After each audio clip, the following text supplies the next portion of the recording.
Well, the significance of the night tonight is that we're doing a talk on James Craig, the first Prime Minister of Northern Ireland. We've got many artefacts that belong to the Craig family that have never been seen before. So in that respect it's important, but it's also to do with the formation of the Ulster Volunteer Force in January 1913, the centenary of it.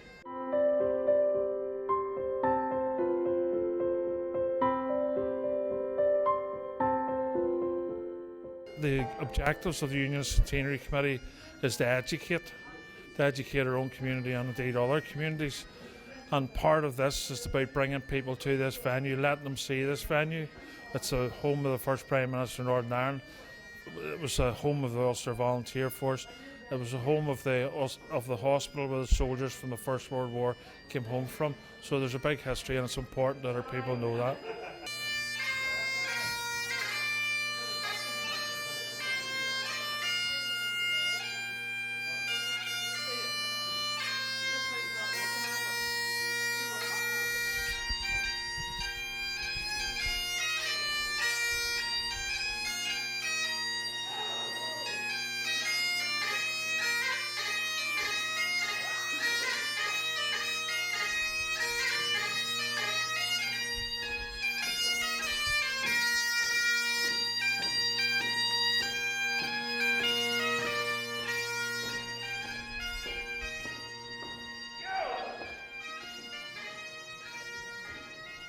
The Somme Association was formed out of the Farset Youth and Community Project, and the Crumlin Road, then the Springfield. It's a very historic house, this probably the most historic in Northern Ireland, and we've had custody of it now for several years. We're very glad that the house is open to the public in this way, and the exhibition is taking place, and the memorabilia that one can see are quite unique.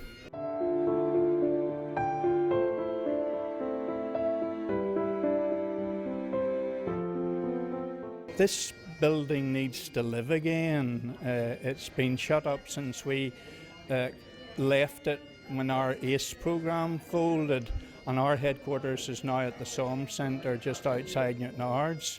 So from every aspect, from the historical and cultural and preservation aspect, I think it's important that people come here and see just how good a house it is and how culturally impressive it is.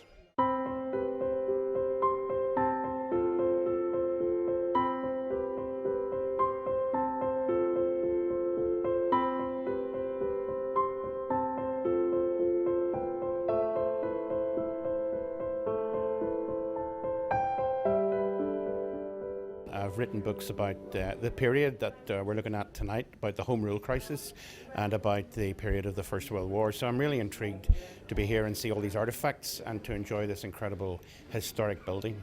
It's a very important part of all our histories, no matter what political context you're coming from. This building, Craigavon House, was the citadel in 1912, 1913 of the movement that would eventually create the Northern Ireland state amidst much controversy back before the First World War. And it's intriguing just to see that it's been empty for a long time. It was a nursing home at one stage, it's pretty empty now.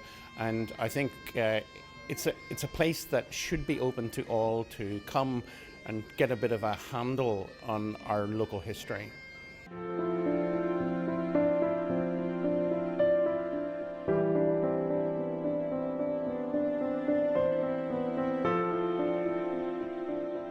It entirely depends on how it's handled, and I would have some faith in the folk who are working here at the moment that they have the intention in creating a display here and a museum here, that it would be one that would address all the issues. You can't understand the period here and the events that happened with the Unionist leadership here without also understanding the Home Rule issue, the nationalist leaders, the socialism that was going on at the time, and you can't understand it without looking at the suffragettes who were here as well at the time in the north of Ireland. So it's terribly important that we get a sense of all of that, and I would believe certainly that any museum that is here would look at things with a diverse viewpoint.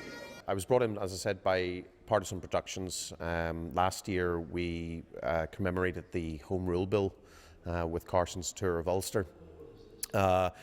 This time we're dealing with the precursor to I suppose the full formation of the Ulster Volunteer Force, and the requirement to ready the Unionist people for what was believed to becoming the Civil War, which obviously was stopped then by the First World War. Major Crawford, you have that matter well in hand, and your capable hands indeed, but I think the less we talk of that, the better. Yes, indeed. Well, with God's grace, I hope to have good news on that front soon. On the day that this Home Rule Bill becomes law, our provisional government will take its place in City Hall, protected by one of the finest forces on these islands. But we are prepared. How long, gentlemen, will it be before the nationalists are prepared and fully equipped to defend the legitimate decision of Parliament? We will have civil war in Ireland. Stern and resolute action will be required to drive these people out. Just such as that action that our brethren took in the shipyards last July. Oh, it's my earnest prayer that this will not end in civil war. Amen. And amen. Gentlemen, we are under siege. Ulster is under siege. But then are we not the very boys who know how to break a siege? Well said, Major Crawford. Well said.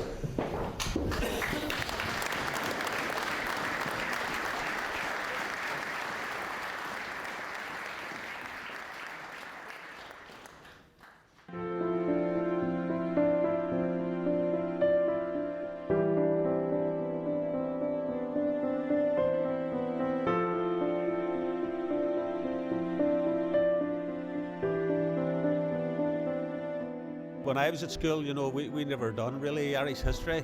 So what I'm learning about Irish history is in books I'm reading, and there's no better place to come and learn about it. And you come up to the actual place, it's here, which is Craigavon House, and see it for hand, the way what it is. This is not just about one community, this is about the whole history of Ireland. As I said, back to the Titanic, we nearly lost the shipyard where part of where the Titanic was built, and it would have been a great shame, and thankfully it was restored and put back into shape. And this, as I said, would be great to the whole of Irish history, and especially for the people of Northern Ireland. Tourism, it is in the centre of Belfast as such, and yes, tourism, bus tours could come, school trips, and Northern Ireland needs everything, at the minute, and this would be really great for all communities to come here and see this here. Well, Alexa, tonight's very important for the community, and mainly the Unionist community, to be honest with you. It gives an interest in an education to everyone, let them know more of what's happening, what has happened in the past, and it's very important that in this centenary year that we remember everything that's went before us. This is history. History isn't segregated to just one side of the community. History's there for both sides of the community. The same way as nationalist history is history. You can't take away from it, you can't change it. You can learn from it. It's important to both sides of the community. The unfortunate thing is, and it's endemic of Northern Ireland, we're taught everything in this country but our own history. And I think it's a shame. And I've come along tonight, and I would be interested in promoting not only our own history, but the history of the state of Northern Ireland and prior to that of Ireland. That future generations should be growing up knowing the truth and not the history according to whomever is being teaching it to them, which I think is something that is prevalent in Northern Ireland. Both sides of the community get taught a history that their community want them to know, and I think it's about time that the actual events were told and told properly. It's fantastic to see the exhibition that's been put on here tonight. A lot of this stuff has never been seen before. It's great to see James Craig's granddaughter involved in it all. She'll tell you herself that up until maybe 4 years ago, she knew nothing really about Northern Ireland and about us. Tonight I've got great pleasure in launching the James Craig Memorial Trust. It's very exciting because various family members who are now becoming quite elderly have pooled their inherited James Craig artefacts which are now all coming together under the one banner of the James Craig Memorial Trust. The aim of the Trust is twofold. It wishes to promote the advancement of education and cultural heritage in Northern Ireland by increasing awareness of the role played by my grandfather during the Home Rule crisis, the partition of Ireland and the subsequent creation of Northern Ireland. It wishes to improve understanding, remove myths, and strengthen community relations through the display of artifacts, educational material, and other historical resources. Many of these memorable artifacts are on display for the very first time here today. And regarding the grand old house itself, it seems such a shame that it's fallen into disrepair.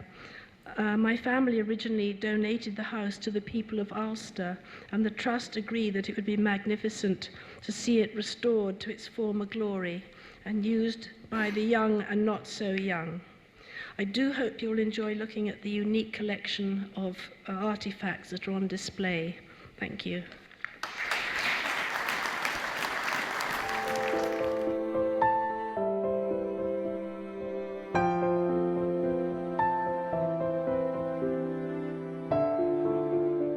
From an exhibition point of view, there's stuff out there that you just don't see. You go to any museum and you can't see the stuff that's here tonight because it's held by private collectors. But those private collectors have brought it here tonight to let anyone see it, and I hope that everyone does come along to see all the artefacts that are on display. I would love to see this building restored to its greatness that it was, and maybe turned into some sort of a museum as well. This building definitely needs to be taken back to what it was and made amenable to the people of Northern Ireland to visit it. There's not another country in the world where there would be a building such as this, where the country in essence was founded, that would let to get to the state that this one's in. It's a dreadful indictment on all of us. And yes, I believe with a bit of effort that the people, you saw it on September of this year, the people came out and there were tens of thousands. And I do believe there is an appetite for it. And as I say, if we all work together and promote it, it is a very achievable aim, in my opinion. The outcomes that I would like to see from this are a better understanding by our people, first and foremost, of the history of this place and our own history, a shared history, but also to raise awareness of Craigavon House with a view to hopefully someday that it can be preserved properly and turned into a museum and facilities for education.